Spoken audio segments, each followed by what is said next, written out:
Hello and welcome back to my channel explore with Suhani. আজকে আমরা যাচ্ছি বিষ্ণুপুর মেলা। দিনটা ছিল 25শে ডিসেম্বর। সবাইকে বিলেটেড মেরি ক্রিসমাস।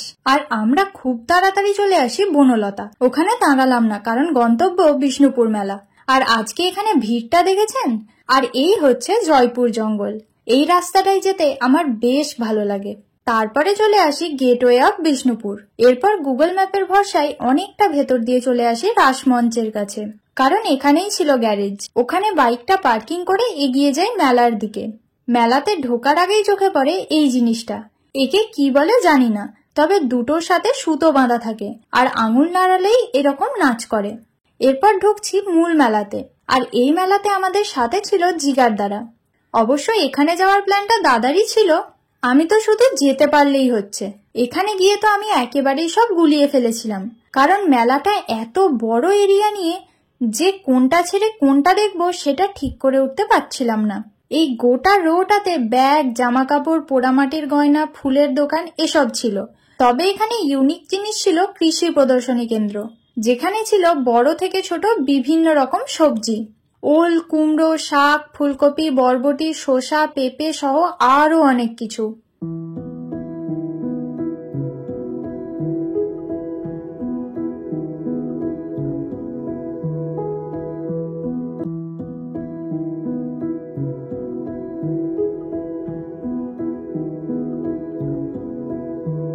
আর ভেতরে এরকম লিফলেট দেয়া হচ্ছিল। এখানে বেরিয়ে দেখলাম বইয়ের দোকানও রয়েছে।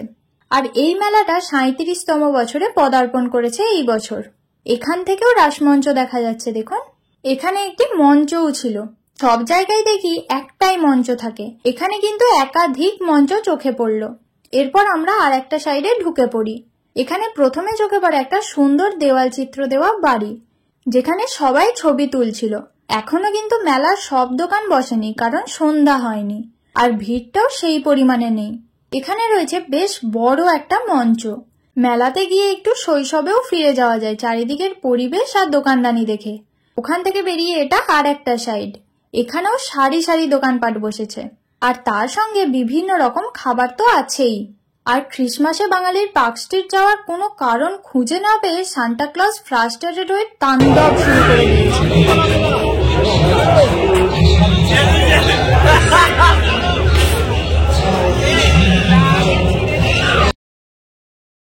ওখান থেকে এগিয়ে এসে দেখলাম গাছও বিক্রি হচ্ছে এখানে। তারপর এখানে ছিল পোড়ামাটির জিনিসপত্র, বাদ্যযন্ত্রের দোকান, বাচ্চাদের খেলনা, বেতের বোনা জিনিস, মেয়েদের গয়না, জামা কাপড় আর ব্যাগের দোকানও ছিল। আর এখানে ছিল কাঠের জিনিসপত্র আর শোপিস। প্রতিটা দোকান ডিটেলসে দেখানো তো সম্ভব নয়, তাই যতটা কম সময়ে দেখানো যায় তাই দেখাচ্ছি। তারপর এখানে আরো একটা ইউনিক জিনিস পেলাম, সেটা হলো পিঠের দোকান। সচরাচর পিঠের দোকান আমরা সব মেলায় দেখতে পাই না, আর এই দোকানটাই ছিল বিভিন্ন রকমের পিঠে। তারপর আর একটা দিকে প্রবেশ করলাম। যতদূর মনে পড়ছে এই নিয়ে 3 নম্বর কোনো গেটে ঢুকলাম।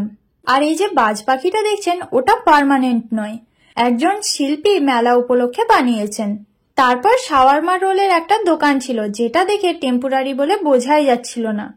এদিকে আগের মতোই সব ছিল, আর ছিল ঢেকি ছাটা চালের দোকান, আচারের দোকান, মূর্তির দোকান। তার উল্টো দিকে খাদির জামা কাপড়ের দোকান, যেগুলো দেখে আমার সোনাঝুরির হাটের কথা মনে পড়ে গেল। এখানে থাকা ম্যাক্সিমাম জামা আমি সোনাঝুরির হাটে দেখেছিলাম। এরপর ছিল স্বয়ম্ভর গোষ্ঠীর বেশ কিছু দোকান, যেখানে জামা কাপড়, শোপিস, ব্যাগের বেশ কিছু দোকান ছিল। আর তার পাশে ছিল বেতের বোনা জিনিসপত্রের একটা দোকান।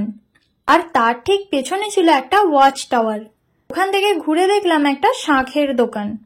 তারপর আবার ওই জামা কাপড়, শোপিস, ব্যাগের দোকান। তার উল্টো দিকে মেয়েদের সাজের জিনিস।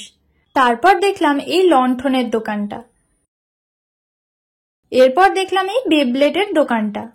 তারপর ছিল মাদুর আর বিভিন্ন রকম ডেকোরেটিভ জিনিসের দোকান। এইগুলো ছিল বেতের বোনা। এছাড়াও বেতের বোনা আরো অনেক জিনিসপত্র ছিল। তার পাশে দেখলাম পুতুল বিক্রি হচ্ছে। এরপর এখান থেকে বেরিয়ে আরো একদিকে ঢুকছি। আর এই দিকটাই রয়েছে আমার ফেভারিট জিলাপির দোকান। তার পাশে ভেলপুরি স্টল। আর রয়েছে অনেকগুলো মেলার রেস্টুরেন্ট। আর অনেকগুলো ইয়াররিংসের দোকান ছিল।